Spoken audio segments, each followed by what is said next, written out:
Media के माध्यम से सरकार की ओर से एक विनम्र अपील करना चाह रहा हूं आंदोलन पर बैठे हुए छात्र बंधुओं से। सरकार की ओर से चर्चा के लिए हम हर समय तैयार हैं। सरकार के दरवाजे खुले हैं। This is a standing invitation to all our youth friends. आप किसी समय भी कभी भी चर्चा करना चाहे, आपकी सुविधा अनुसार हम चर्चा के लिए तैयार हैं। प्रत्येक विषय को लेकर के, आंदोलन के विषय को लेकर के और उसके साथ साथ जुड़े अन्य विषयों को लेकर के भी चर्चा के लिए सरकार तैयार रहेगी।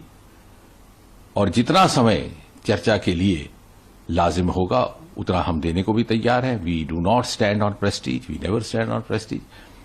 आपके साथ चर्चा में देश के स्वास्थ्य मंत्री और वरिष्ठ नेता श्री जेपी नड्डा जी रहेंगे। उनके हमरा उनके संग मैं भी रहूंगा और धीरे धीरे हम इसी चर्चा के माध्यम से समाधान की ओर बढ़ सकते हैं और समाधान से ही नया रास्ता भी निर्धारित हो सकता है।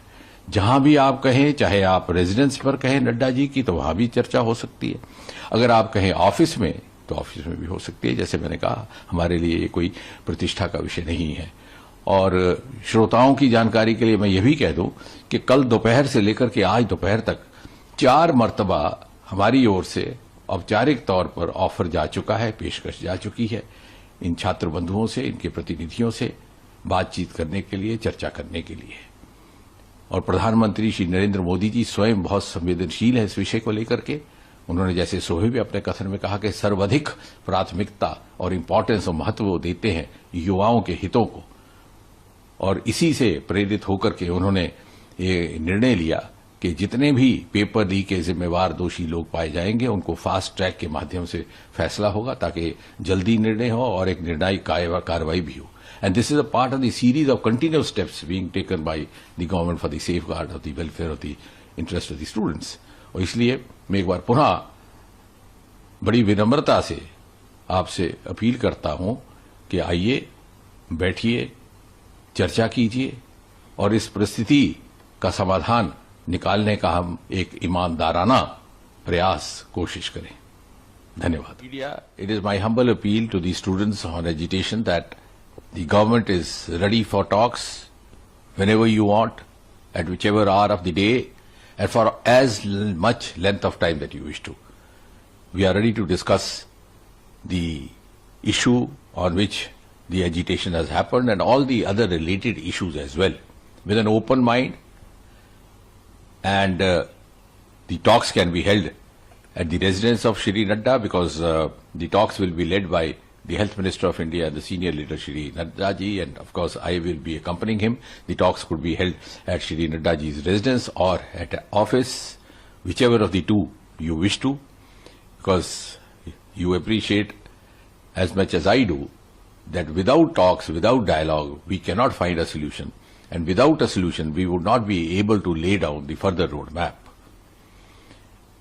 And I also wish to share with the viewers that since last afternoon, or since yesterday afternoon, in the last 24 hours, there have been as many as four offers made to the student representatives for a dialogue. We are still waiting for the response. We do not stand on prestige. We never stand on prestige. Please come forward so that we find a way out of this situation in the larger interest of the student community, the youth community, the nation at large. And as you would also appreciate that this morning itself, Prime Minister Narendra Modi ji candidly spelled out that the interest of the students is the foremost for this government. He attaches the utmost importance to this, and the government will go to any extent to safeguard the welfare of the students. Not only that, he also took a very important decision to set up fast-track courts to deal with the cases related to those responsible for the recent paper leaks, so that the final decisions, the verdicts happen at an early date and happen decisively. So once again, I very humbly, on behalf of the government, invite you to come forward and hold a dialogue.